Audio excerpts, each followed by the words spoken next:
something like that. Yeah. And I'm on a trail or something that is moving, and we are going somewhere. Mm-hmm. And many people are somewhere. And this peasant woman, is she a young woman, a middle-aged woman, or? She's middle-aged. Uh-huh. And what's she wearing? Can you describe her? Like, just peasant, like, skirts and Mm-hmm. things. Mm-hmm. Okay. And you say there are other people around. What are they doing? They're going somewhere. It feels like there was like they're not migrating or moving. It feels like there was some sort of celebration. And they're now all going back to some place. They're not really sad, and they're moving because of like something terrible happened. Oh. But you just feel like they're going somewhere, kind of like some pilgrimage. I don't know, just like a lot of people in carriages or something like that, something like horses.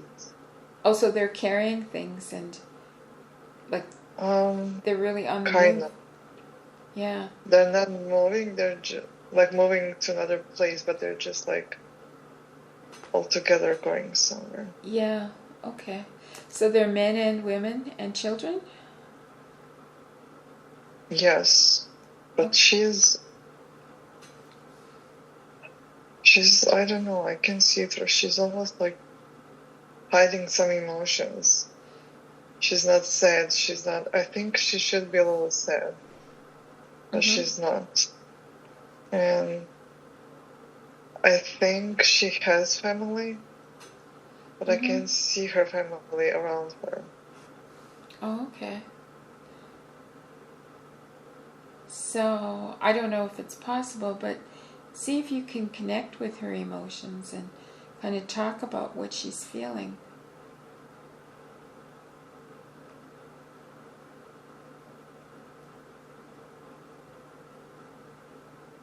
I think she's confused, and she's just like plowing through something. She's just moving with everyone.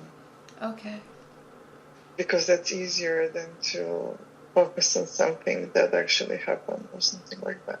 Yeah, that makes sense. Okay. All right. So let's just float out of that scene and float backward in time in that lifetime and see where the source of her emotion is. Like what happened?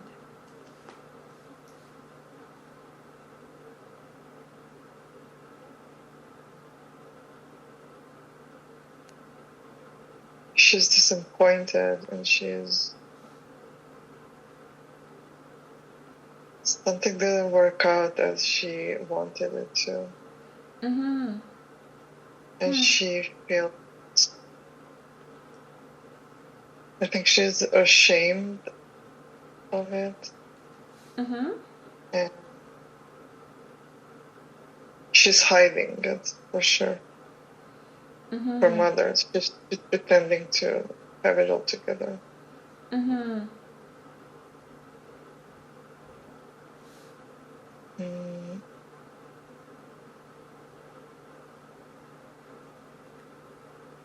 Okay. So as you look around, are there any buildings around, or are you... No, it's like a field. Oh, you're in a field, yeah. These people are in the field. Okay. It's like a summer or something warm. Yeah. Okay. And they're all peasant people, yeah? They're all peasants? I know, yeah. Yeah. Mm-hmm. Okay. And she doesn't seem to be attached to any one of them in particular. She's in her own thoughts, and right. I think there was also something like something with men or something like that.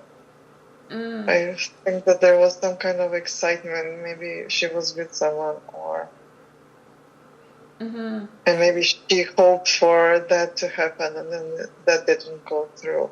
Maybe it was something secretive of sorts.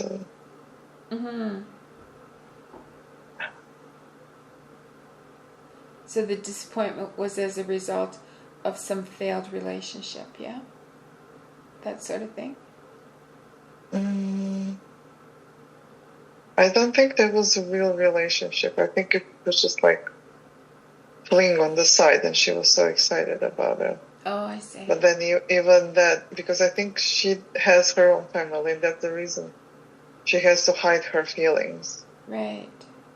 But there was something, and then she was so excited for, maybe even something happened, but it then didn't end the way she would prefer. Maybe that person even like stood her up or something like that, and she feels disappointed and like even like betrayed, or like in some way used or something like that. Okay. Let's float out of that scene and move forward in time to the next significant event in that lifetime.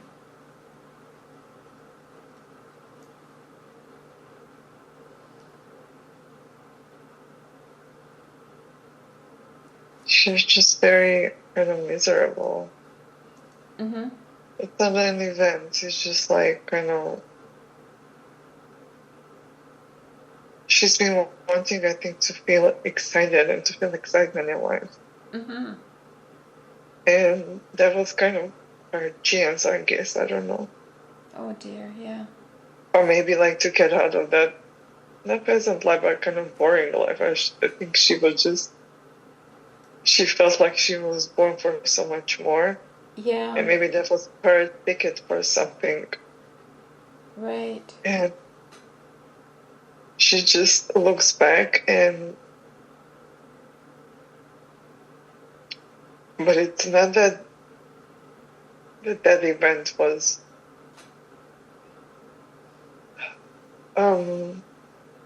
meaningful. I mean, she thought that she needs those outside circumstances or things of excitement to make her life exciting. I mean, she had like nice life, but what she perceived like boring life, and she was looking for outside kind of dopamine injections to make her feel alive, and that was kind of never enough. Actually, that was always just leaving her more and more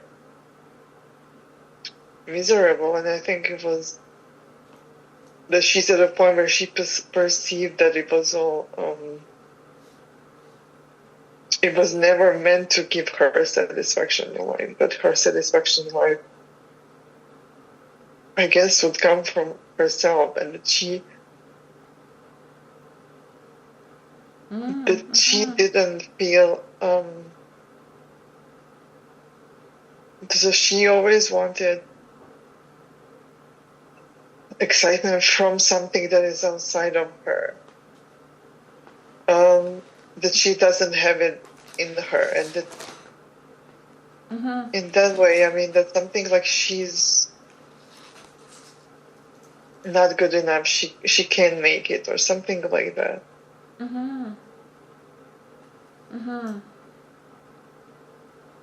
Okay. Let's see what else happens in this lifetime. Let's just float out of that scene and move ahead in time to a significant event in that lifetime.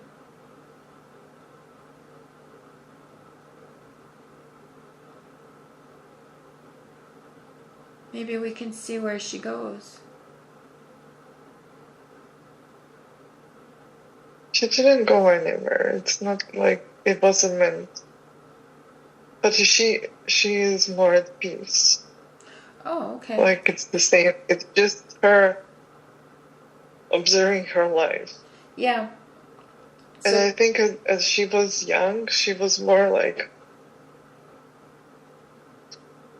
excited and like impulsive, and with age she just got more like Oh more dear. aware, or Yeah. just can perceive her life. And Yeah. I think she was in a place where she was just like disappointed with her life, actually, in general, that she was always seeking something else rather than what is already in front of her. Mm-hmm. And so at this stage, she's just like at peace, Mm-hmm. but it's also inertia, and there is also like passive, something like giving up a little bit. Mm-hmm. So how old is she about now? Is she older than she I was think, when you first saw yeah, her? she's like 60 or so. But in the Okay. first scene, she was like 20 something. Oh, okay. So she's old. Mm-hmm. Mm-hmm. But she's more content and at peace. She is content and in peace, but she also feels like helpless to do anything now. Kind of like, well, she's content, but there is a little bit about what can I do about it now? Like, Oh. kind of like I'm 60, I'm still alive, and so Yeah. what now? Mm. Where do I find that excitement in my life right now? Yeah, I know it now, Mm-hmm. but then it's still like not good enough. Mm-hmm. Okay. And at this age, about 60, does she have any family or anyone? I think some of them died. Okay.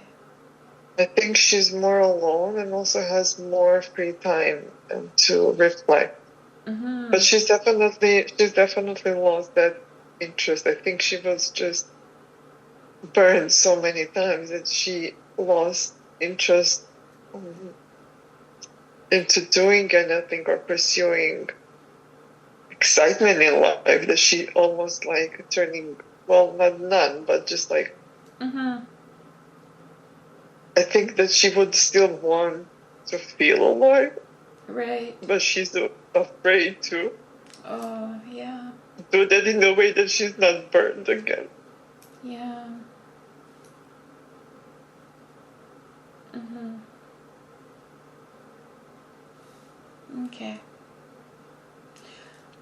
Let's float out of that scene now and move to the last day of her life in that lifetime and see what happens there.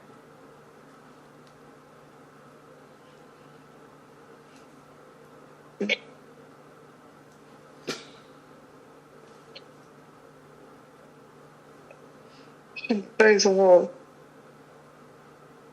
Say that again? She dies alone. I Oh, think she she's dies kind of alone. sick, and she's Mm-hmm. not in pain.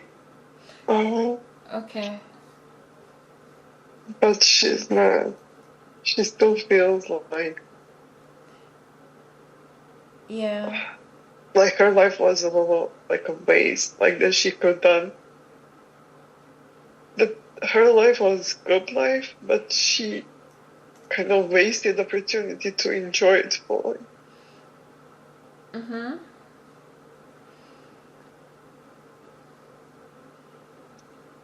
And how did she waste the opportunity? Like just by not recognizing how good it was, or? Yeah, I think that I feel that she also she never wanted, or she never intentionally hurt anyone in her life, but just also but by not being present in her life. Oh, I Probably, I see. think that her family and other people suffered in a way, and maybe there was even like conflict with someone. Mm-hmm. But that in general, her non-presence affected everyone in her life, and that it was a good life, but kind of like wasted in the sense that she didn't really make much of it. She kind of just was living through life. And then daydreaming about things that might happen and why they don't happen. And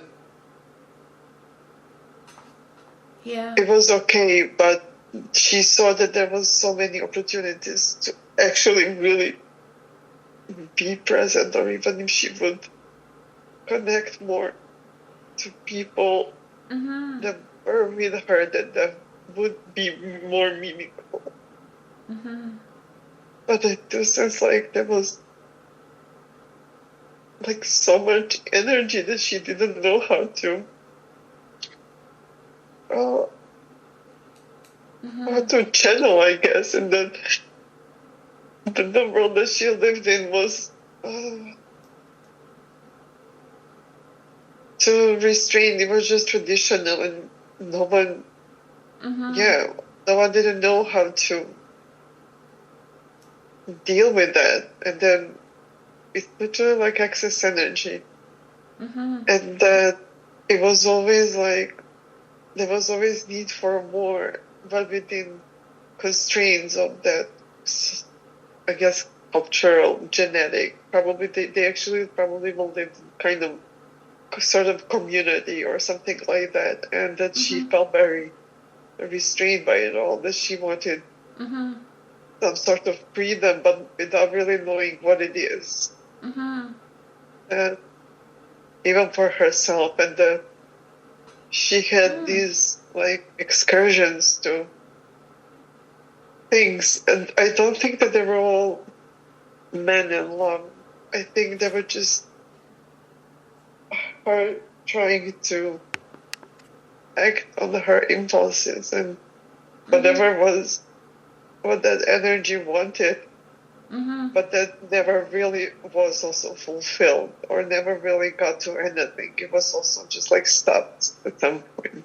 And then she was in between, like she wasn't there, like, and she wasn't also with her family life and duties, and she was constantly in this like in between states and perpetually feeling like unfulfilled in a way. Yeah. Oh dear. So just allow yourself to float up, out of that lifetime and over that lifetime, and looking down on it now from a higher perspective. Maybe you can see what she could have done differently. Like,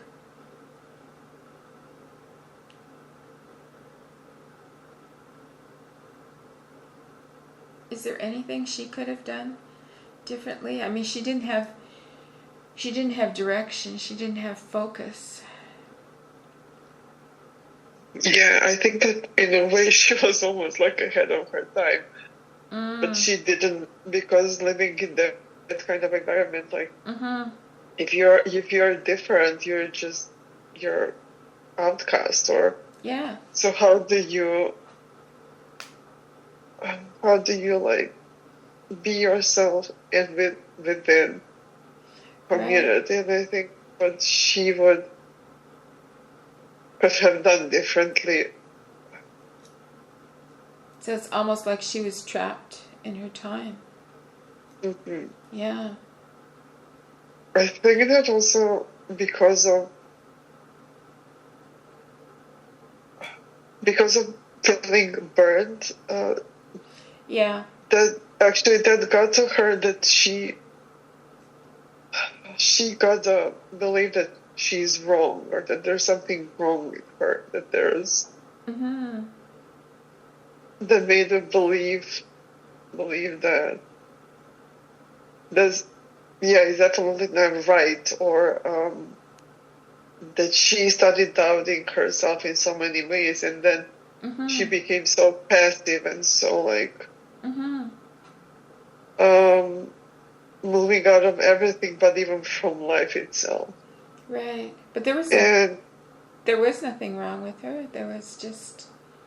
She was just holding herself back from she just didn't know.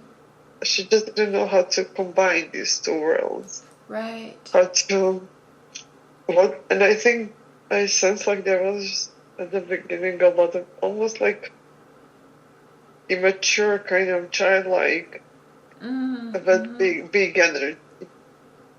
That she, as you said, like she without direction and focus, she didn't know how to where to channel, and she was just like a spark. She was just like going all directions, almost like trying to feel herself with this. Like she goes this direction and she touches the wall, then that's kind of okay. So this is my limit, and this is my limit. Like where am I? Kind of like. And I think what she could have done differently.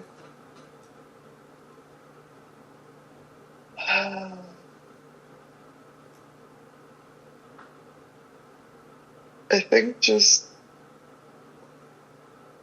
being with herself or just feeling into that. And I feel that a lot of these are not true in the sense of like these excursions are not really what she wanted, but she had like just so much energy that she needed kind of like outlet. Right. But many of these were true, and then it was kind of mixed matched. So I think that she I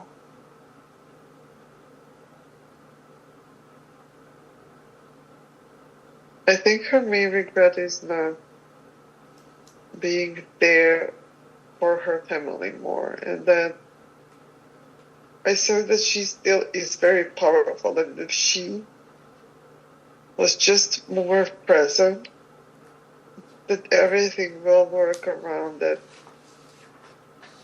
She even has energy for other things, whatever that is. But that she felt like she didn't even know that she can have it all in a way, or that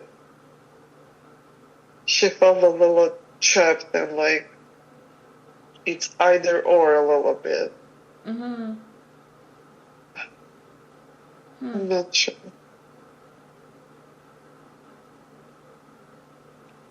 So if she had a message to her future self, I wonder what that would be.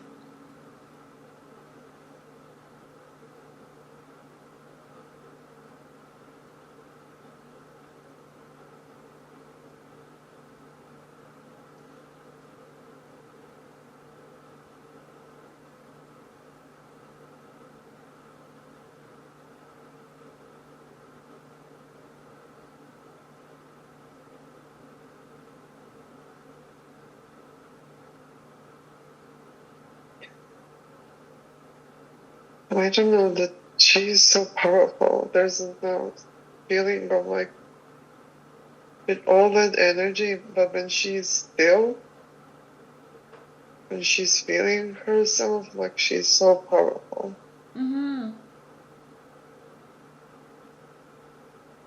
If you had the opportunity to give her a message, what would you want to say to her that would help her understand her situation?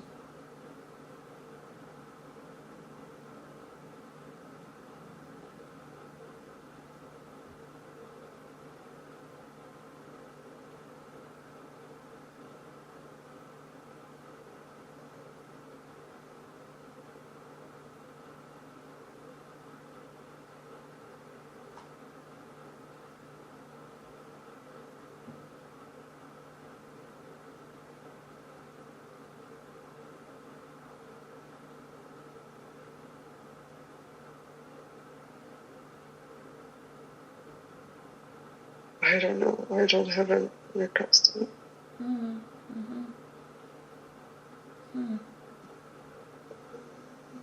I don't have clear message. I feel still mixed.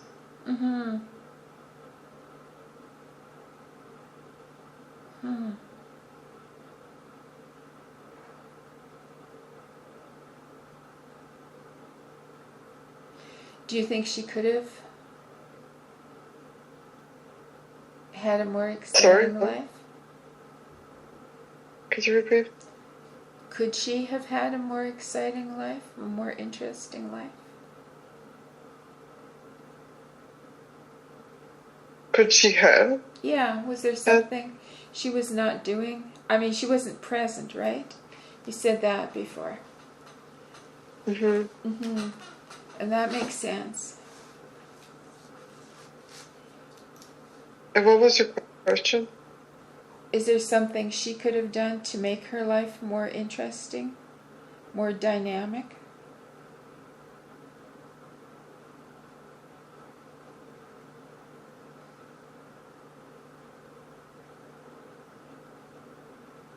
Without feeling burned?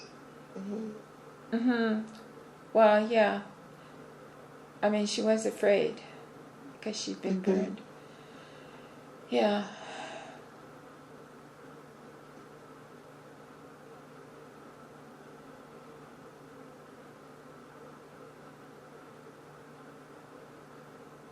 I don't know, at the beginning I sensed that like in the younger age she had that a lot of that energy that was so I said like immature. And from her perspective as that immature, it's like that it's all or nothing, and like she would die for things or stuff like that, like it's huge like passion and for life and for everything, but it's also reckless and it's like silly in a way. It's not really it's definitely not sustainable. But after that, and I think so she got kind of burned quickly, and then it was nothing, and then it was like not even thinking and going into any other option. And I can connect to that feeling of like what would be for her the solution, like what. I think it's also part that she's so into negative story that she herself can perceive that there is solution. She was just focused on like it didn't work out, it's failed, that it's kind of cemented in her thought that implied that it was a failure, that it can be changed, that there is nothing about it.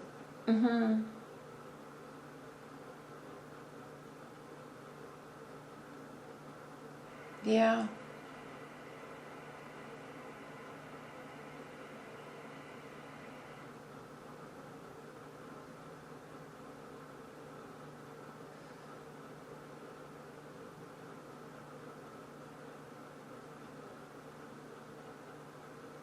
If anything, I think there will be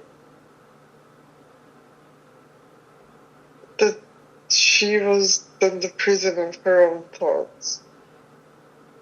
That she basically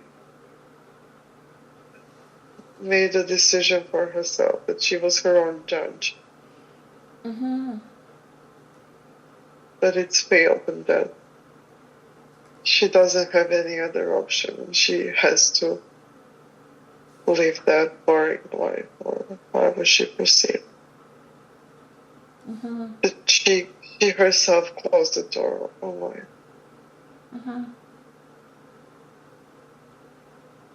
Do you think she could have changed her thoughts? Like you say, she was the prisoner of her thoughts, but was it possible for her to change her thoughts and she just didn't recognize it? Or was it impossible?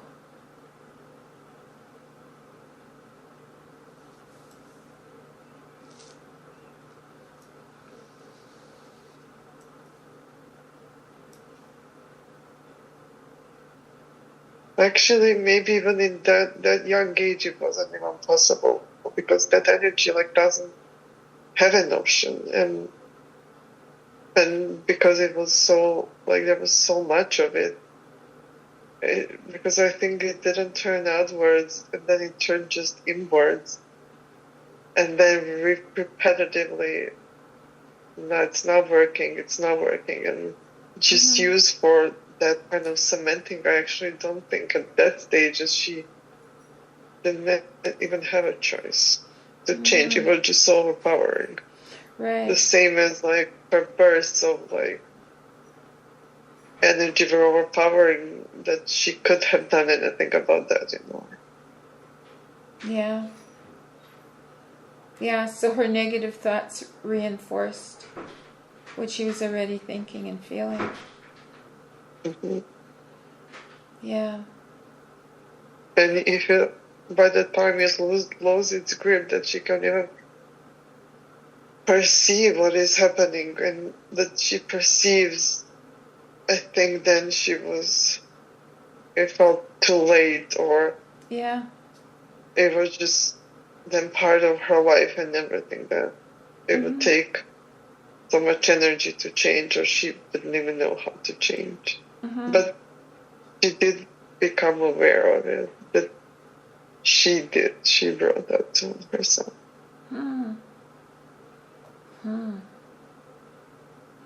Then maybe there was an option for something else. But she couldn't connect with it, yeah. I wonder if you could connect with her name. What was her name?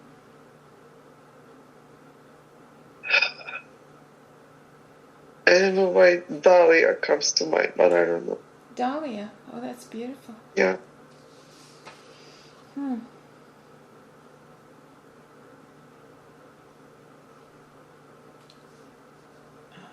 A last name? Could you connect with the last name?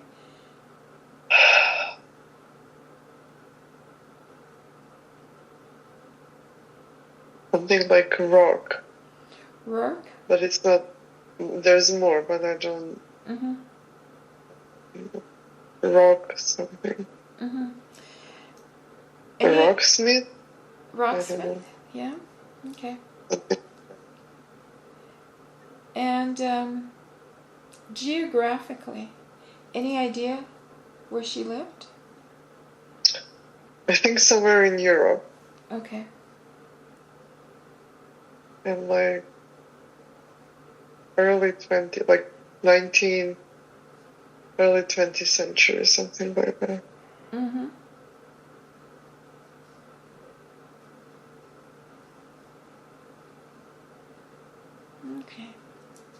Okay. Before we leave that lifetime completely, if you can, just look into her eyes, into Dahlia's eyes now, and send her love and appreciation. Because that was a tough life that she went through. It was a very disappointing life. And feel the love that she has for you across all time and space.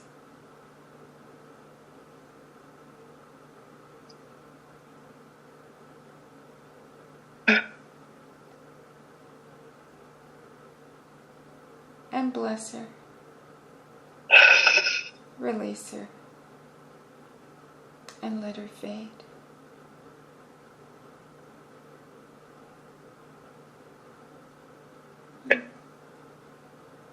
Okay, good. So, take yourself back now to that beautiful place in nature where you started out. And just let that past life go. Yeah. And let's see what else we can find. Take a nice, slow, deep breath. Yeah.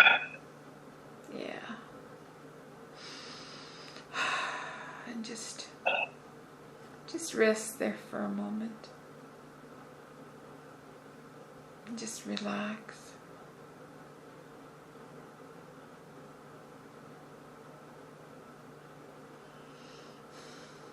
And look around now in a lazy sort of way.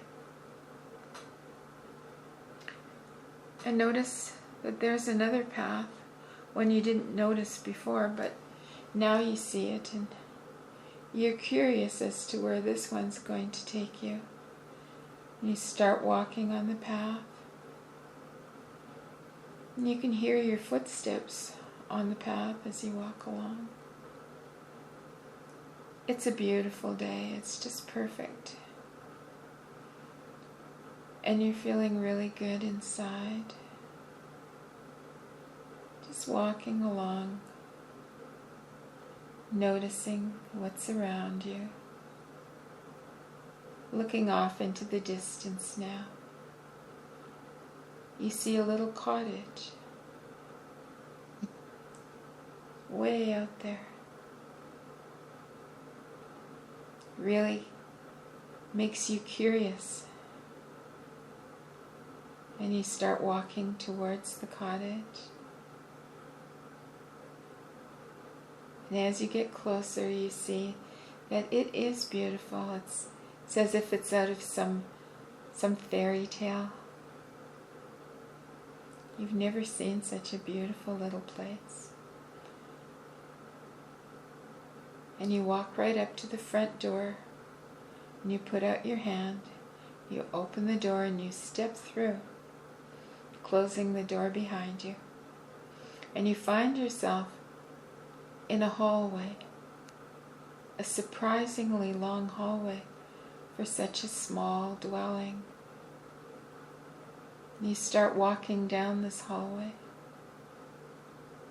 and there are doors on the left and doors on the right. And as you walk along the hallway, you look at these doors, and you notice that each door is unique. Each door is beautiful in its own way.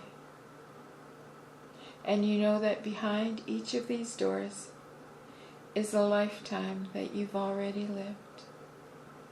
A lifetime that holds information that will help you in your current lifetime. And you're looking for one particular door.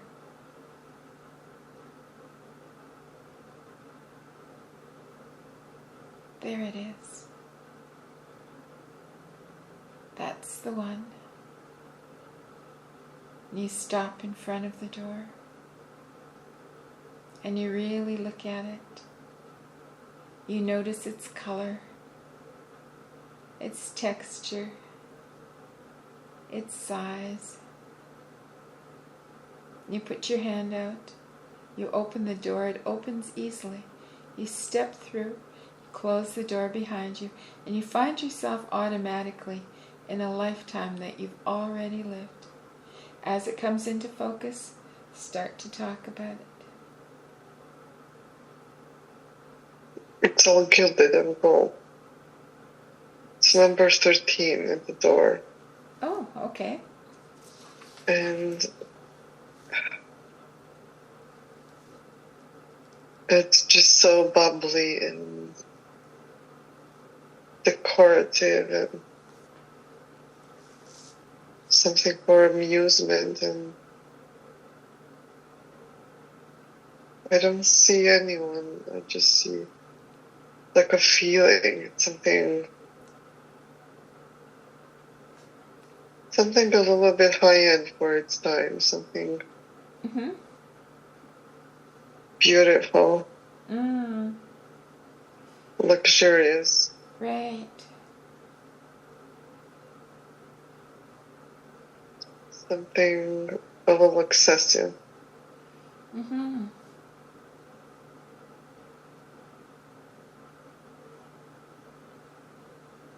There's no one around, and it's not even, I don't know if it's a space, like a room or a place, like a castle. I just know that it's like something luxurious. Interesting. Yeah. And can you describe the interior? Can you describe any aspect of it? Does it have any furniture or anything in this space?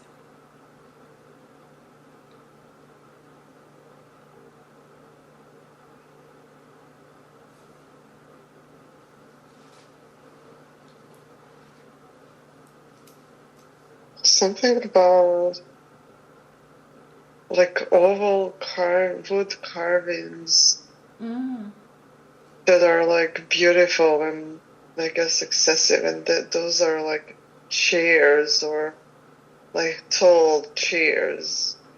But it's almost like something for performance because it's a little exaggerating.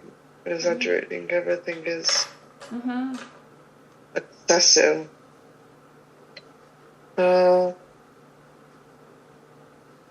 And it's all beautiful and painted in colors with a lot of gilding and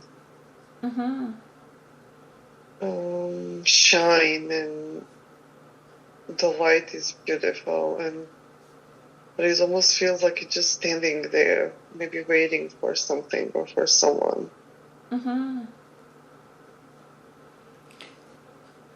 Is it almost like a stage? Like kind of. Is that what you feel? I can't see fully. I don't know if it's like a room, like a private room, or if it's like a stage. But it does feel like it's waiting for something or someone. Okay. Let's just float out of that scene and move ahead in time and see what happens. See who comes. Or what happens in this space.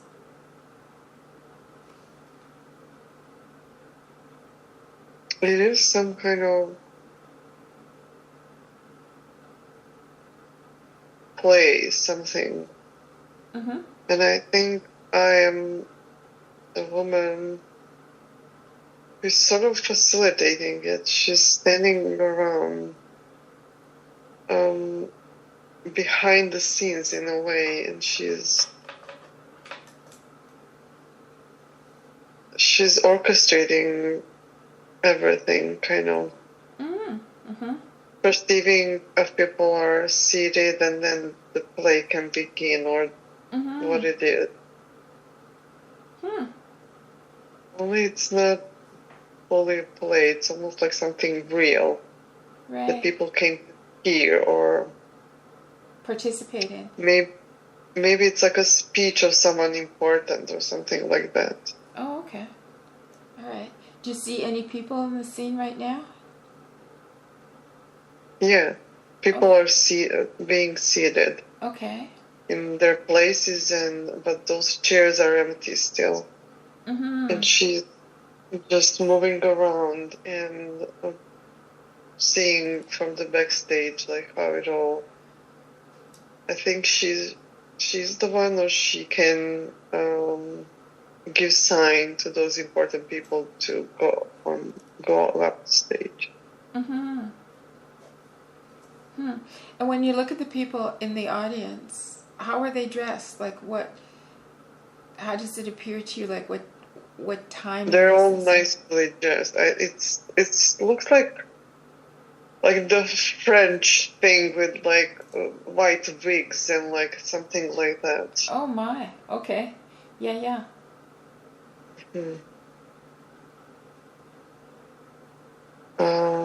Yeah, they're all very nicely dressed. I wouldn't say that this would be like a king or someone like. It's not that important, but it is of some kind of great importance. It's nobility. This speech. Nobility. And the night.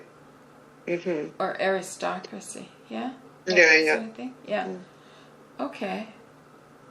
And the women are dressed are they dressed formally, like in long dresses? No, they also have those like gowns, like those wide ones. And it's strange that she's even doing that backstage, because first women wouldn't be doing that. There's something strange about that. That she also fully dressed in her own kind of costume, that gown and everything, and that she's working. Well, she's not fully part of the society. She's not like aristocracy herself. But she found herself working in that environment. Right. Yeah. But there is something unusual about that. Is there any... She's very... Go.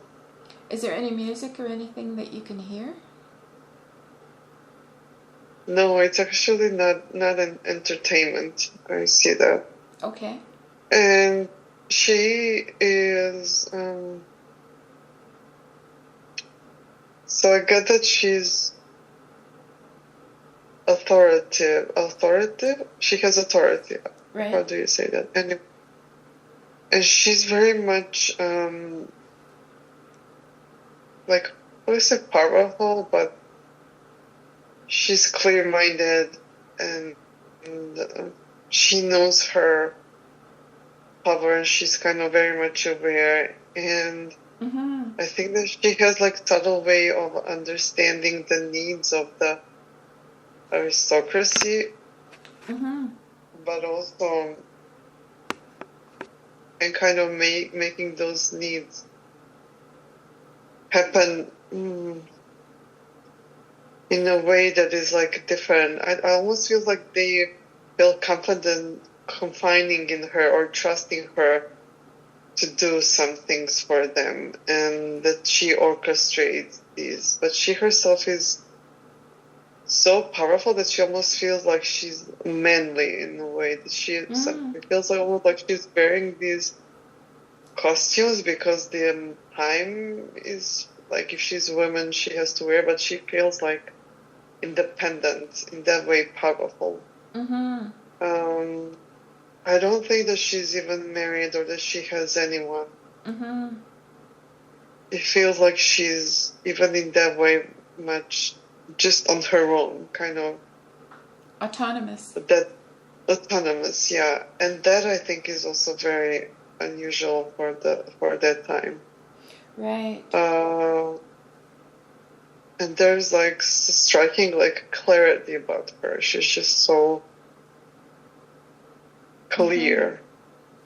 She's so like focused, and she does perceive all of that, like that aristocracy and all of that, as game or indulging, that they are like in a way she's beyond that she's not she doesn't want that, as everyone would strive to be part of that, really. You know, to have rich life and all that luxury and to just live carefree life. But she's totally like she's not into that at all. It's almost like she gets paid, and that's why she's part of the society, but she's not interested in, you know, being fed by cakes and, you know, parties and any of that. So, yeah, interesting. Would you say that she sees through the frivolity of it? Through what? Through the frivolity of it? Through the frivolousness? Yeah. She does perceive all like some sort of set-up stage play and like everything, and and so she doesn't want to be a part of that she lives that, but it is a good life of being like working for it, being part from the outside of that life. Yeah, and she can be true to herself. Yeah, right? It's like a job with perks. Yeah. So that's okay, but it's not that she wants any of those positions. And it's almost like literally she's invited to be there. Otherwise she would be doing something totally. Yeah. Yeah. Oh, how interesting. And how old is she about, would you guess? I think she's about 40-ish, something like that, which is, I feel it's older also for that stage, for that time. Yeah. And could you describe what she's wearing? Yeah, she's wearing the whole, gown, white wig, and all the things, because she's, it's a part of the show, but that's why it is That's the only thing that she kind of complies with, being part of it. She has to wear it, because she's at a place, but she feels completely different. Right. Huh. And can you connect with her name? I don't know, Giselle comes to mind. Giselle. I don't know. Okay. Can you connect with the last name? You may not be able to, but... No. Okay. All right. How about the place? Does the place have a name? No, it is some court, but I don't know. Okay. So let's move ahead in time and see what happens next.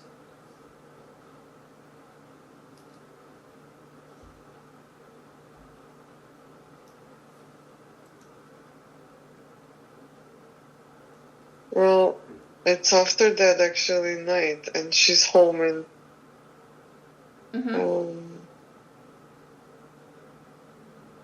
well, she's also then rethinking all of that. Like,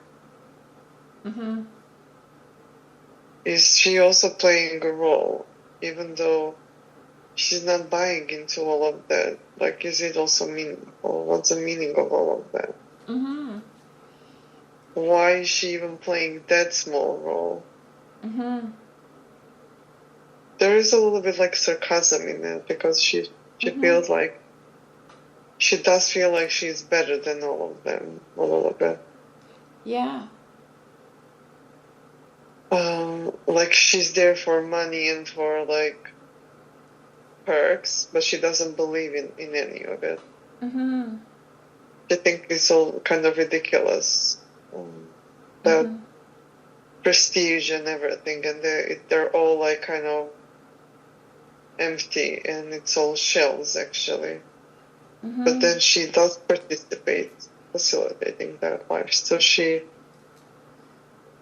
kind of having a moment with herself, just a philosophical moment. Yeah. Ah, interesting. Yeah. Okay. Let's just leave that scene now and move forward in time to the next significant event in that lifetime.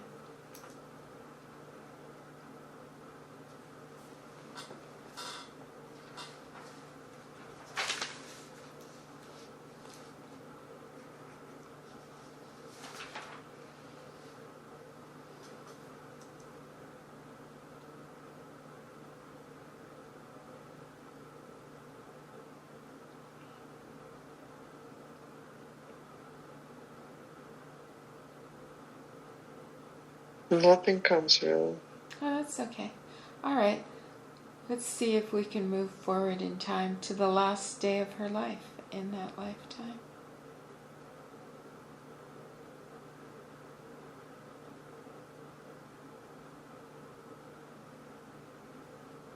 Yeah, I think that she also played like extreme. She was alone her entire life, and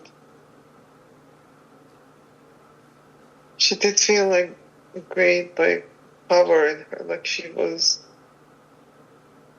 way independent and powerful for women of her life, but she also didn't really lead very womanly life. She was more than leading like a male role life. Right. That makes sense. It's not like she was married and a wife and then still so free and working with, so she was more like in solitude in a way. I think it was also her own choosing, and she was just leaning to extreme, to one side. And there is something even in that like part of in that previous scene when she actually thinks that she is better than everyone, and kind of even mocking, I think, other people.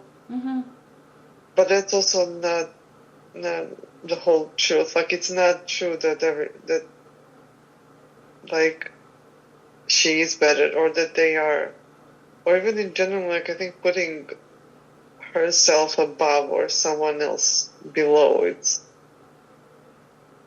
that's something that definitely didn't work for her in general, I guess. Then she would still perceive herself as low or not deserving of something else or not good at something else because she perceived others as so. Or just in general, like mocking or internal mocking of the society that she lived in, like it was part of her life. And it wasn't really a meaningful thing, even though she was, the meaningful thing is independence and feeling like the sense for self-power and her inner power and inner strength, that even like those important people are listening to her, like she's giving a cues for what and how to be done. And from the outside, it is powerful. And she did feel powerful for a lot of part of it. But I think that there is like some soft part of her that wasn't really touched, that maybe she didn't even know how to touch. It just wasn't as alive. Maybe there was something else that prompted her, that made her feel that powerful, so she never feel weak, or she then fully disconnected from that like kind of softness, from that soft place. But you say she was married, right? No, she wasn't married. She was. Oh, she wasn't married. Definitely. She was not married and no kids. Oh, okay. She was living manly life in many ways, Right. like for that. I said like it's not like she was married and with kids, and having freedom and like living as fully as a woman, but with freedom. She was alone and solo, and like it was easier in that sense, in that regard, but still it was very isolated life. Yeah. Interesting life though, eh? Interesting, yes, but I think that she also feels I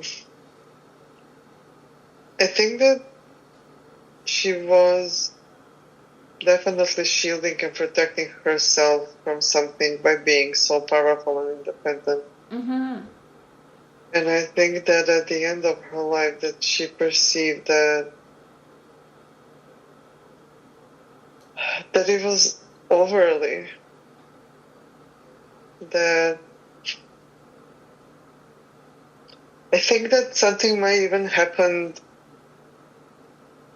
with some of the aristocracy, that she kind of wanted almost, it's kind of like a revenge or something, that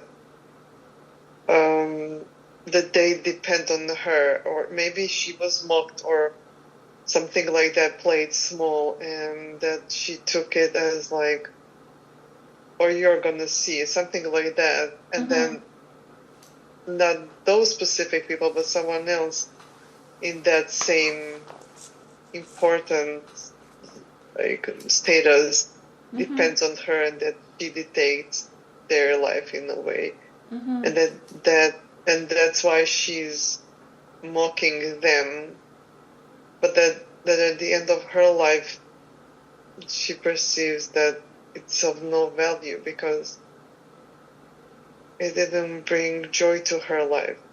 No? She succeeded, but if you mock someone else, because you be mocked, it's just two people who be mocked. Like, there's no real sense of fulfillment in that. And she could definitely be more open and soft. I think that she basically found that power from place of, oh, you're gonna see me, like, from that place of wanting the revenge or something like that. Would you say that there was some part of her that didn't want to fit the normal female role of that time?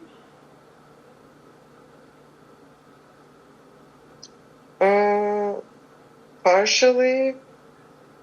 I think it's not, I think that just came on its own. I think that I feel that she actually got into conflict with someone who put her down. And she thought, I'll show you. From aristocracy, and then she felt hurt. Yeah. And then she found a way that she now above them. And she's going to show them. But it's silent. It's not like, it's not outwardly, it's not, but that she knows she has the power to put someone down or to control things, basically. Yeah. And then maybe just like on its own, it led to more like solitude life. But being like womanly or not, so it's not like her main intention. She didn't really she just wanted to feel power over someone else because she felt powerless. But then that being in that power over someone consumed her so much that she basically she was controlling so much. And while it was powerful, then she also, didn't have her own, I want to say needs, but she didn't even feel the need to be like intimate or close or really connected to someone at that stage. I think that she only at the end of her life realized that it was almost like wasted life because she didn't make meaningful connection, that she didn't care for any of these people she was working for. Right. She didn't care for anything. She didn't care even for the status. And that even though it felt good and it was powerful and paid well, she still felt empty at the end because she was just like acting from revenge part, and it didn't really fulfill her at the end.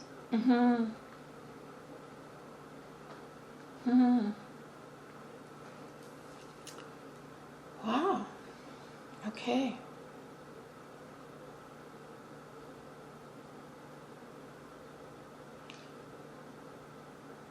But she learned a lot from that lifetime, didn't she? Would you say? Yeah. She's very tough. Yeah. She's tough and she is powerful. Yeah. But, yeah, she's also her ego. That thing stung her so much that it changed the course of her life. Right. That she couldn't forget. And with that much, I feel that with that much grit and power that she could have done things that are more meaningful and beneficial for everyone and even for her. Right. Yeah, she actually has ego issues. She has what issues? She has or had ego issues. Oh, ego issues. Because yes. Maybe it is also that she was super womanly, and then something happened, and then she decided to be tough. Right. And so part of it is that she discovered the part of herself that she didn't know existed. But it's also true that as long as she did play womanly in that society, she couldn't even ever fully, I think, realize that she was married and had kids. Like, she would have to be contained in a way. Yeah. But that one ego hurt propelled her to be so hurt that she almost yeah, she said like never again, kind of, and I'm gonna change, and you're gonna see that it completely changes the direction of her life. But it was also extreme.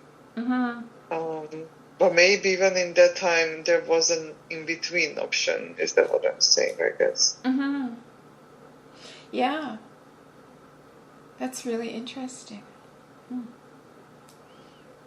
Okay. So before we leave that lifetime completely, I'd like you, if you can, look into her eyes, into Giselle's eyes, and send her appreciation for everything she went through and what she learned from that lifetime.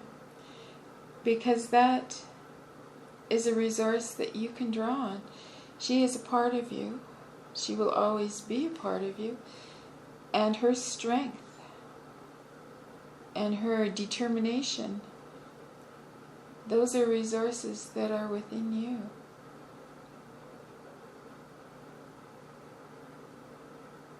Does that make sense? Mm-hmm. Yes.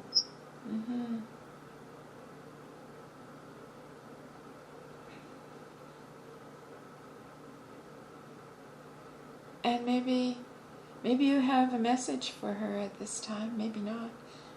That's okay, but maybe you have a message. I think it's the same as she feels at the end of her life. That she was so tough that she totally toughened up, that she couldn't feel anything. Yeah.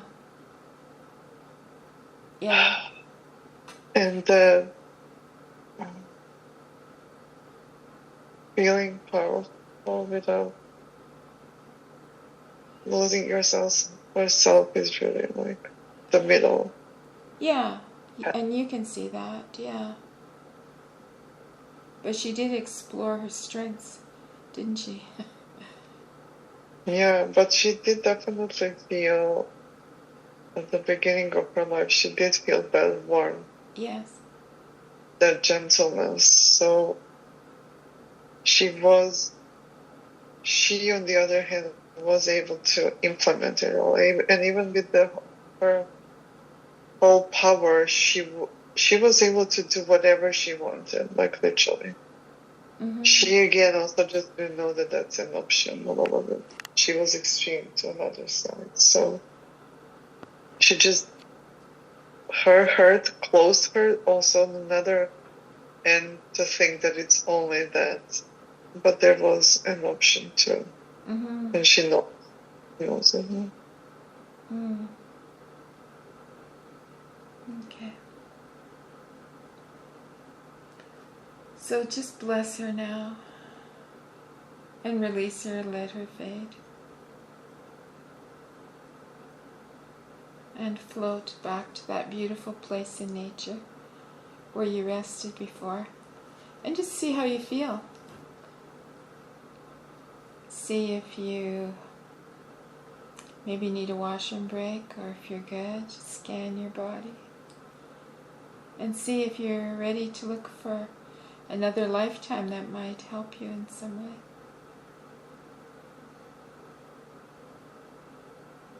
I think I'm good to go on more. You're good to go for one more? Yeah. Okay, great.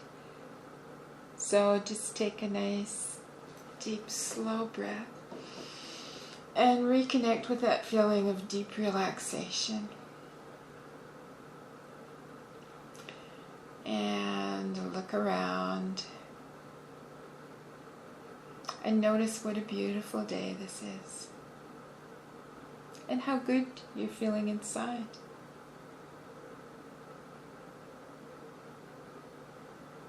And once again, you're looking around and you see a path, and you start walking along this path. And this path is a little bit different from the last one. As you can already see up ahead, there's a staircase that goes down. And as you approach the top of the staircase now, looking down, you see down there a beautiful garden. And you start walking down the staircase. Each step takes you deeper and deeper into relaxation. And as you arrive at the bottom of the staircase, you hear some water. Maybe there's a fountain, or maybe there's a natural water element, like a brook. And you hear a little bit of water splashing. And you hear the sound of birds in the background. This is a beautiful garden. And there's a bench. And you sit down on the bench. And you close your eyes. And you allow yourself to welcome the experience of another lifetime that you've already lived to come to you. As you see it, you start to talk about it.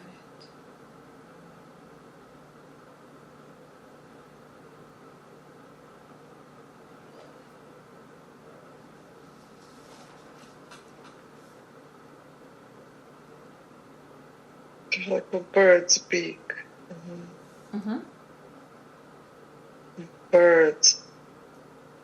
Either I'm painting birds or just see birds so close. So close to me. For some reason I feel it's like some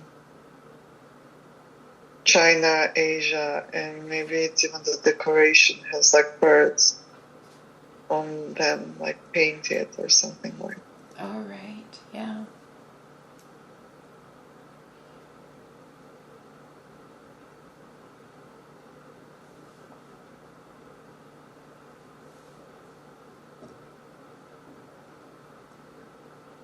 And this painting, is it on the wall or where is it? I think it's at the gown or that like robe or something, or room divider or Yes. or something dangling off the ceiling. But maybe I'm even painting it and it's really colorful and it's pleasant day and it also feels really nice and lush and alone. And it's really nice and there's a lot of sunshine. It's one of these, it almost looks like it's a part of the house that it's open. The garden or something, but it's a house, but it's open. Right. And I'm just enjoying and I'm definitely woman again.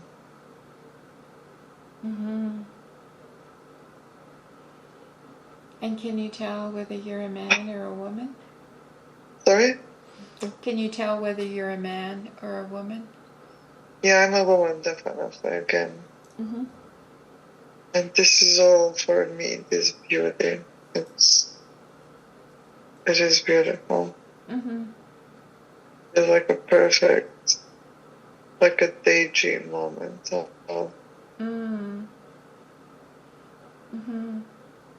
maybe painting, because I'm also looking at something that has bird on it.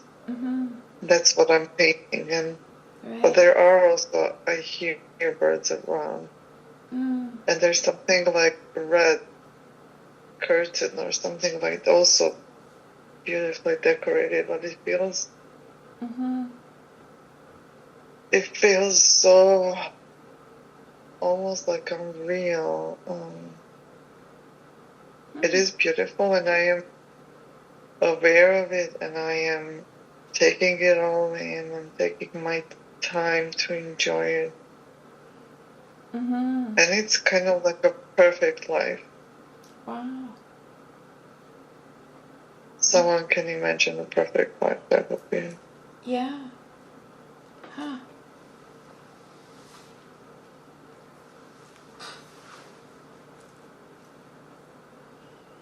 And do you have a sense of how old you are? I'm about 30. Okay. And do you live there by yourself or with someone? I think there is a husband, but I don't think there are kids. Okay. I think that there is a husband, I think he's away at the moment. Mm-hmm. But there is like, we get along well, and it's like Mm-hmm. married out of love. And I think we are off well, like we will live well. And I mean, even that thing that I can enjoy and just bathe in this view and this scene and not really work, real work, is very also luxurious and like dream. Oh, it sounds wonderful, yeah. Wow.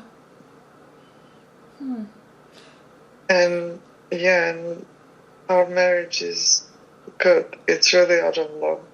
Oh, And it is great. because of his, well, I guess I say he allows it, but that because he loves it or wants me to enjoy it, is that I'm able to do this. Right. I think he has something, he has a good job. Yeah. And that's why we can live like this. Yeah. But that's also unusual. Wow. Oh, that's great. Okay. Do you have any idea of what he does for work? Like, what he does for work? yes. I feel something like government thing. Maybe it's like kind of like ministry of sorts, and so something like in that. He's not a minister himself, but something like that. I think that he also travels a lot.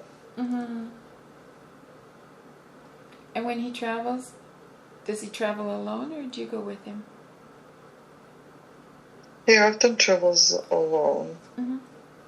And those times I use, well, in general, I spend a lot of time alone. But I really enjoy it, and I paint and do these things.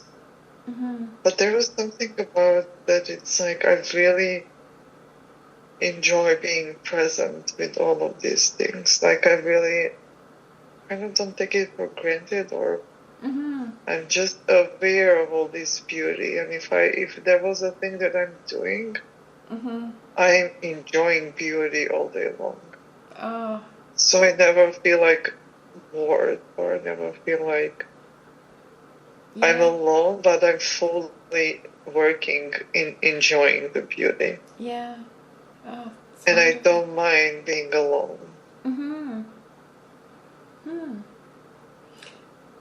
I wonder. But there's something about it's very slow paced living, and I'm not bored. It's like because it is so slow paced, I get to feel more, right? Or I get to be present. Yeah, more something like that. Wow. Yeah. Do you have any idea? Like you said, you're in the Orient, but do you have any idea of what time frame this might be? I think it's also like 19th century or so. So pretty modern times. Fairly recent? Yeah, 18, 19, something like that, yeah. Okay. Not too far. And could you connect with a first name for yourself?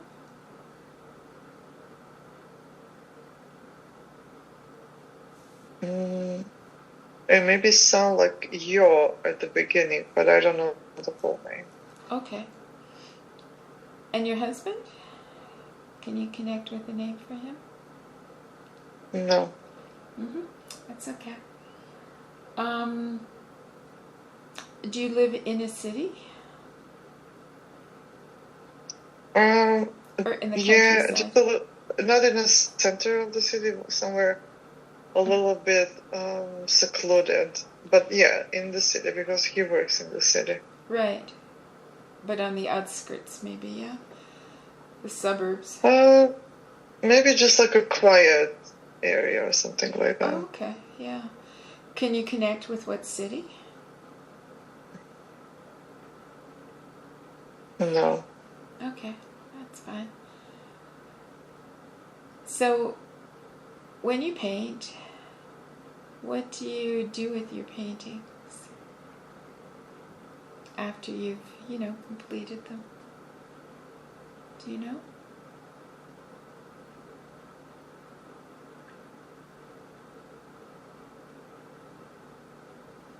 I think people also buy them. I think those are like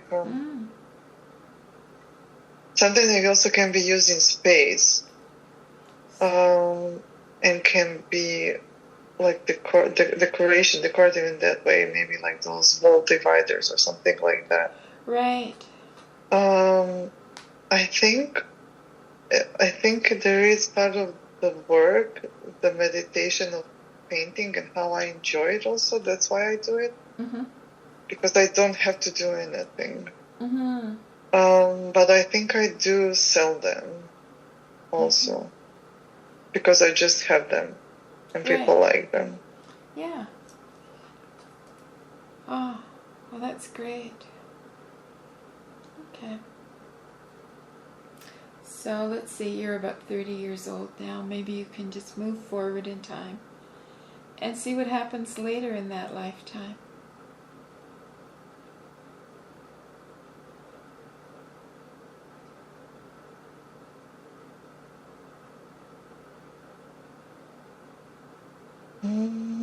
There's something with kids, with the issue with kids. Okay. I also feel that slowness of life is, or even my being aware of the life and present, is kind of prompted with something. I don't think I was just born with that. I think that also something happened that I'm so, like, maybe negative or something, that I'm so grateful and I fully enjoy. And I can say maybe I'm even kind of disabled in a way. I don't know, but there is like a lot of slowness that feels normal. But then again, like, it's not normal to be that slow. Or I also don't see that I almost ever leave my house. I might, but I'm mainly there. And I think at some point it also feels like a trap a little bit. But there was something about kids that comes up in this part, that we don't have kids. And there's sadness for that. And I don't know if maybe we were not able to have kids. Or maybe there was also that we just didn't think of kids. But no, I think that if we wanted to have kids, we were much in love, we would have kids.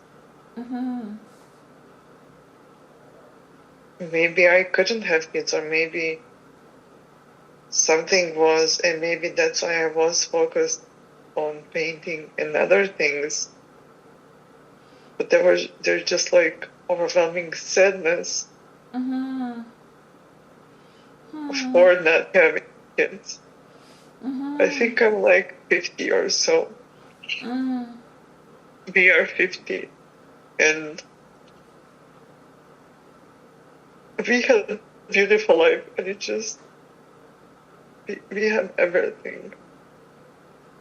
But it just feels empty, and we just feel sad. Not empty in a way. We are both fulfilled, but I think we did do everything we could. But it's just maybe just awareness that we never were able, or we never got kids. Or maybe that's the time where we face the fact that we won't ever. Maybe we were also hoping or something like that, and maybe that was the moment of definite realization. Yeah, that it will never happen.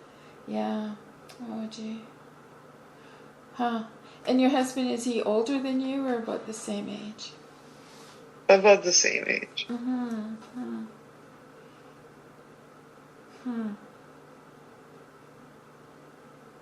Yeah.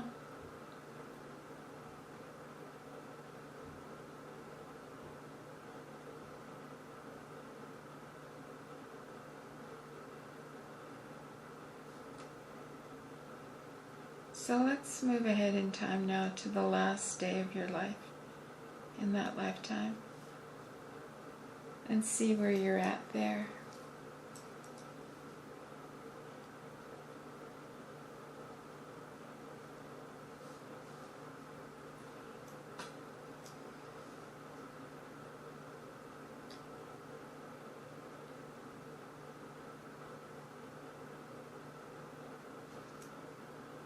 I think she's sick. She's not feeling great. There are people around helping her. Right. I think she's in some pain. It's not too much, but there is pain. But she's quiet. She's in peace. Does she know this is the last day? Like I think the end is near? Yeah. Yeah. And how does she feel about that? Is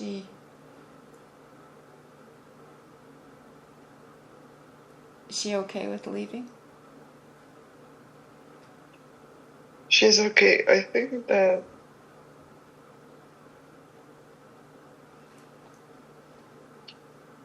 after that moment of realizing that they won't have kids, she was just sad.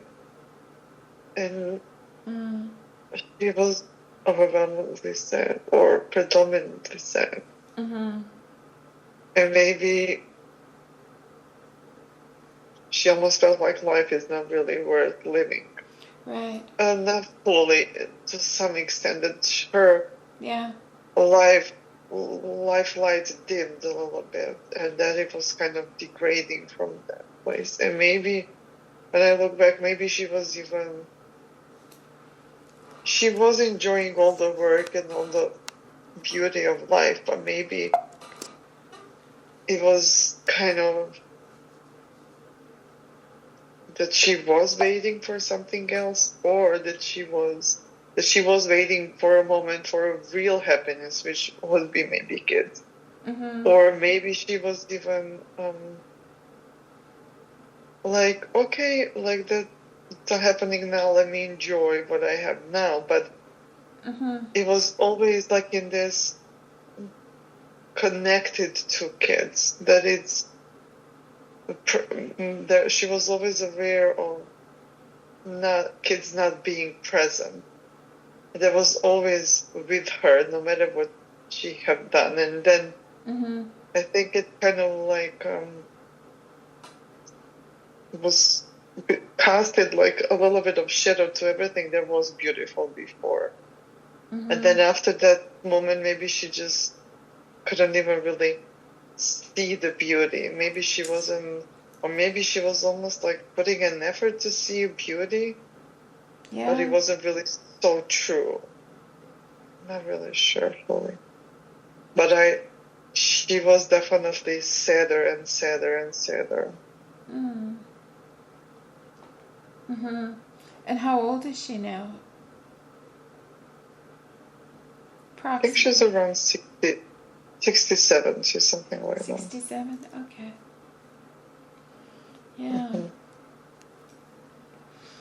Oh dear. And her husband's still alive at this point? I think he is. Okay. Yeah. Well, that's a huge realization, right? And that's a lot of sadness to carry.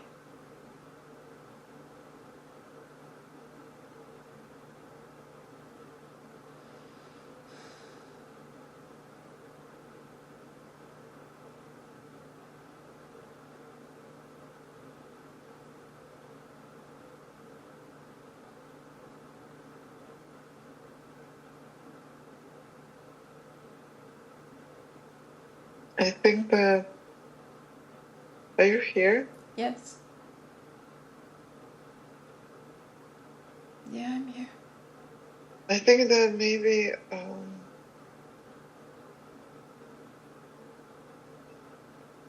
there was also a thing where she postponed having kids to enjoy, or I think that she also felt freedom and beauty like she never did before.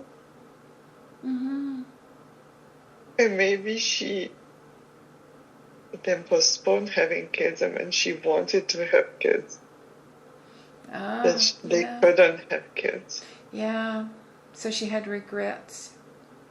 So she feels guilt about it also. Oh, yeah. But it is because her own indulging in life that she was not able to have kids, or that there was some conscious choice, or that she could have done, and that's why maybe it overcasted like everything else that was nice, like all the beauty that it was in vain, kind of, that bring change of hearts, and then it just reminded her of everything that she don't have right now. Right. Oh. Wow, that's a big lesson, isn't it? Yeah.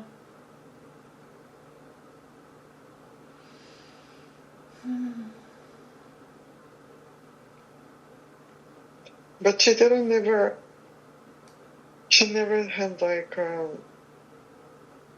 it was never really thought out or planned. She was carried away. And I think they were both enjoying life. No one was really pressuring anything. And she wasn't even, I don't think she was even too old when they tried having kids, or were more. Or I don't know, maybe they could have adopted, and it's not, it just didn't happen maybe as they thought it would be. It wasn't never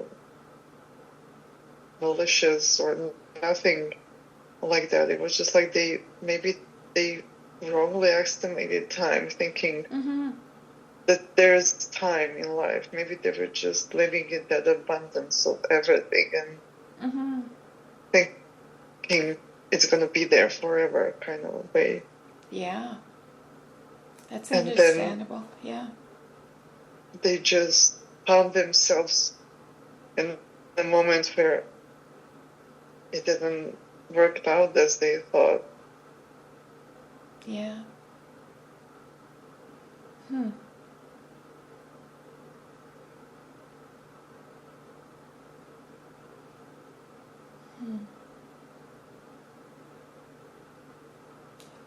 So just allow yourself to float up now, and if you can, look into her eyes and send her love and appreciation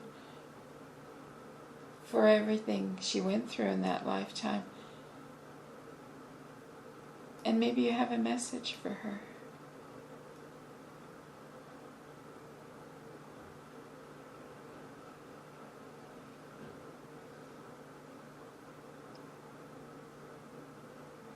Well, I do believe that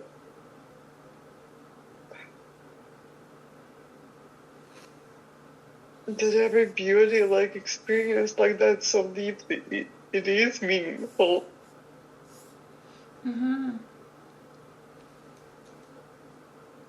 And that it doesn't need to be like dimmed, or that it's not of value or as unimportant. Mm-hmm. But I think that's what happened for her, that she just then lost any interest for life. Again, like all the dream. Then she couldn't connect to anything beautiful. And she perceived that it just actually kind of reminded her of a waste of time. But I think that it is a gift to experience life so fully and unadulterated, and that like to perceive the beauty. I think that the storage is so big and profound.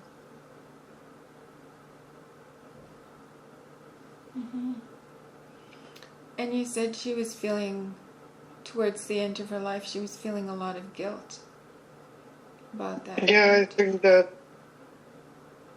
she was feeling guilt that she was preoccupied by enjoying that beauty and almost feeling like selfish in a way, both of them, I guess. Yeah. That they were just enjoying the life so much that they, I guess, forget about life, other things. And that became the thing now that's like, in a sense, how they perceive working against them. That because of they were indulging so much, they lost track of time, and now it's too late for them to have a kid. Yeah. And I don't know why they could have adopted kids. I don't know why that's not an option or wasn't an option. But they maybe they were just like so struck with grief and sadness that again it was like so blinded. It was again like another extreme of like no other option. It's just that option. And when there was not that option, I think they were just actually more in their guilt or being indulging, that they were, that guilt was, and that sadness was preventing them to open up for a new possibility, maybe for kids or for other alternatives, I guess. So they were so like in their sadness that they couldn't open up to life, to anything else that is available there.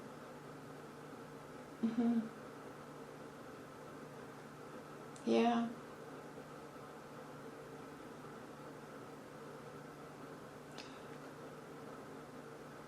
Yeah. Well, if it feels right to you now, maybe you can forgive yourself. I mean, in that lifetime, you can forgive yourself for having not come to that realization sooner, you know?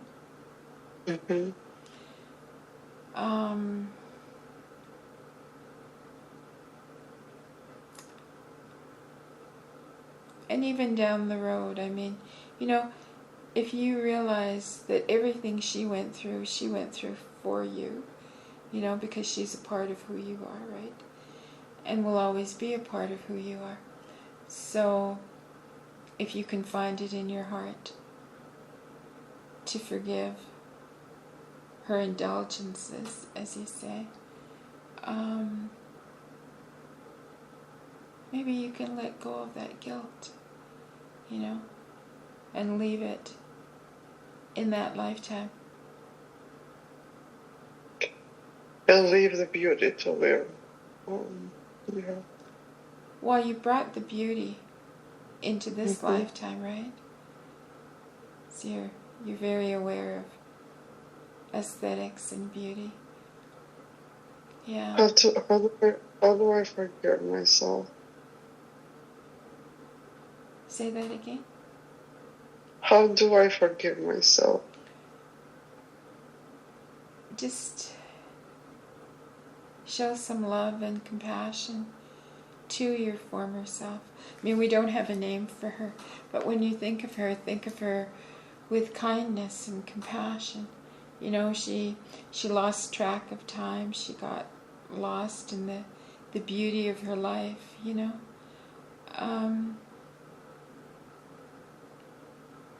It's interesting. I'm thinking what would she do differently?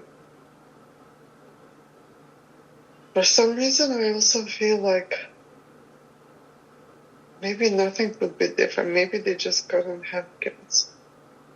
Well, not... And maybe even if she would do things differently, they couldn't been able to have kids. Well, you're so right. I mean, not everyone before. is able to. Yeah. But maybe this prolonged time even first gave her space to enjoy beauty and to really experience life in that way. But maybe also they would be more sober to think for other options if that would be fulfilling to them. So, yeah, I feel like maybe this is a gift, or even like having that much beauty of life. But even if they did find out, or even if they, for some reason I feel it was not meant for them to have kids, but even if they did have kids earlier, maybe she knew that she wouldn't be able to enjoy really life that much, to perceive beauty of life with kids around. So maybe that experiencing this much beauty of life was her message for her for this life, that there is such thing, and to really feel it and receive it all.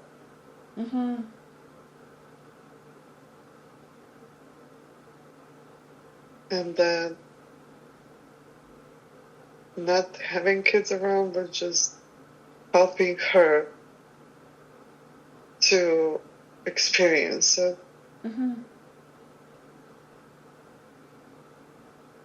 Well, that makes sense. Yeah.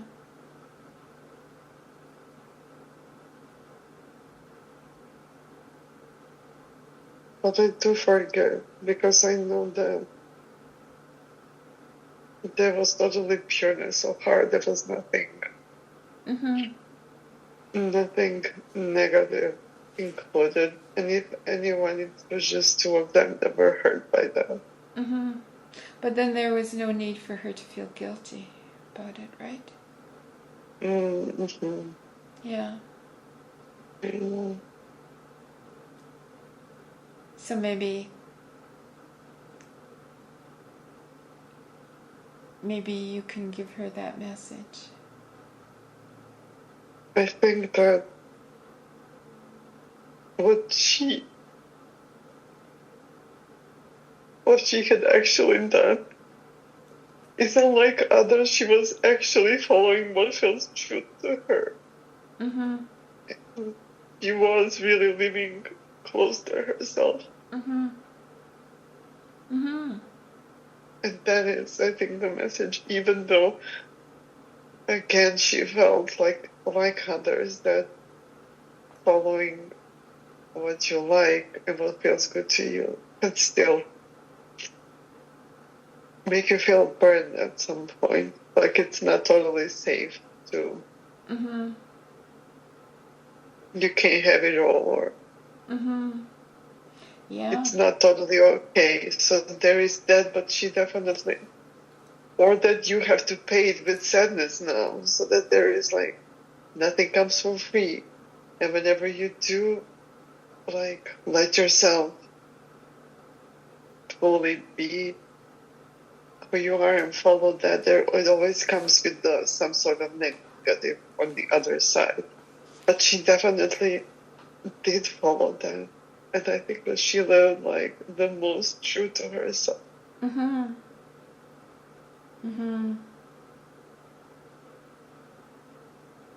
So I don't now feel guilt, but I do feel sadness. I feel her sad. Yeah. Yeah. But there's no need for her to feel guilty, right? Yeah. Yeah.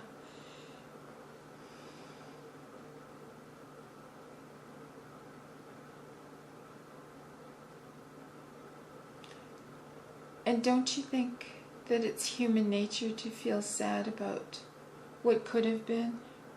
You know. Yeah. Yeah. It is. I'm thinking that it feels like there is no way for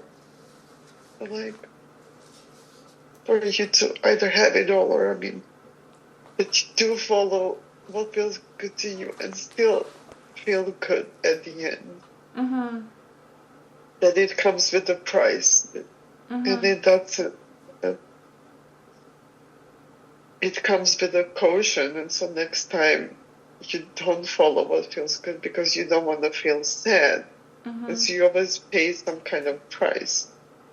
So, yeah, I think it's normally okay, and I just feel her sadness. And I do feel like a release. A big release. Yeah.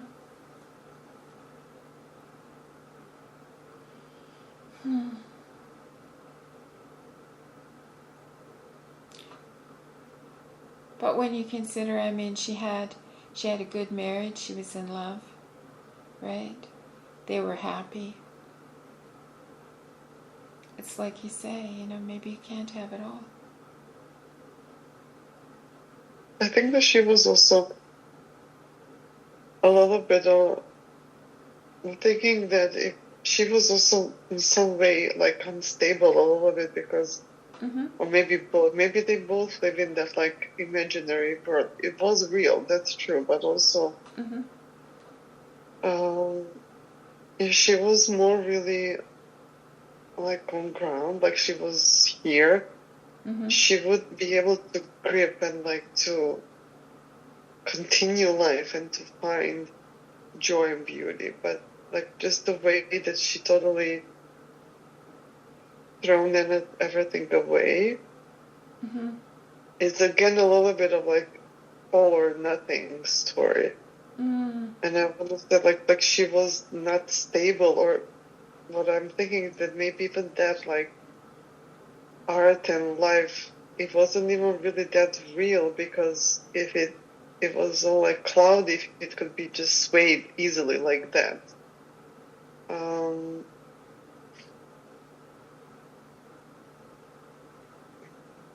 I don't know. I don't know, but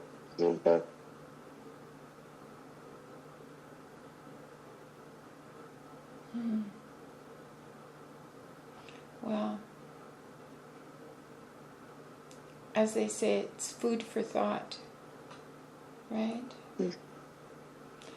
I don't know that you're going to be able to figure that out right now and right here.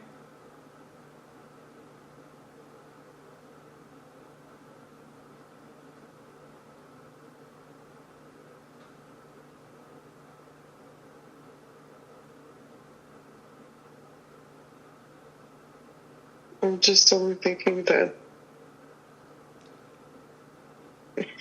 all these lives were different, but it seems like that you can't have it all. That there is always a price to pay.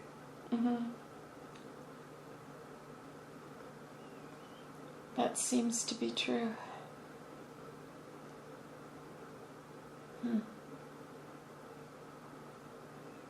Okay.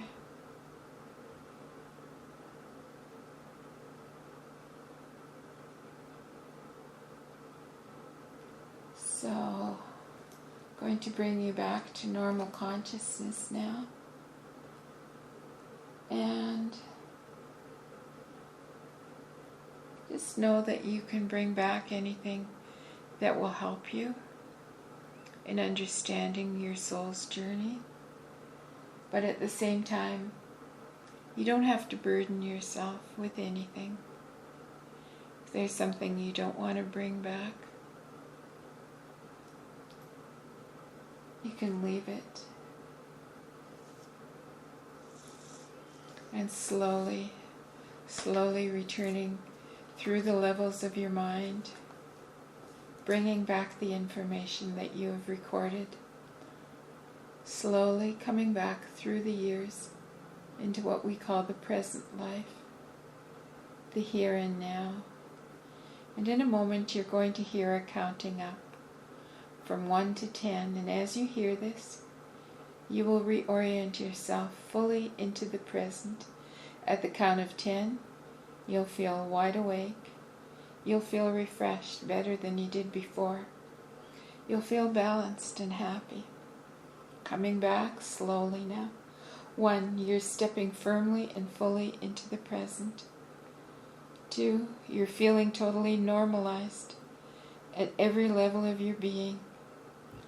3, you feel the life energies returning to your extremities. 4, you may wish to move your hands, your feet. 5, remember what you have learned. 6, realize how very well you have done. 7, you're coming up now to your full potential. 8, you are re-energizing. 9, you are revitalized. And when you're ready, 10, slowly open your eyes.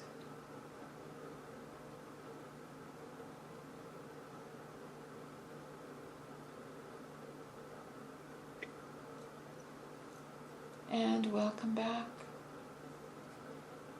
I can't actually see you, but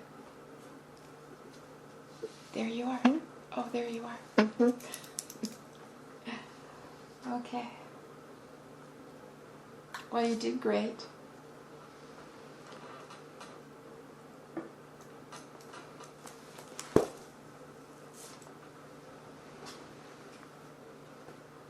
How are you feeling?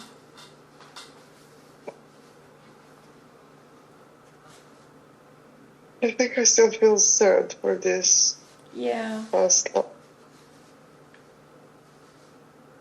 Yeah.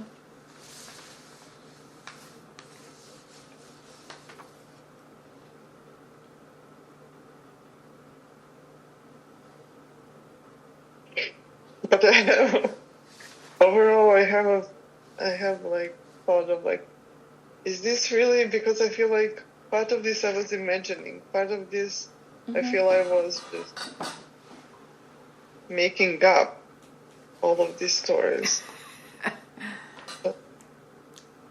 Well, I don't think so. I think it bubbled up out of your subconscious. That's really what imagination and making up things is, right? Like it's in there somewhere, and then you bring it up. Let's see. Let's stop this.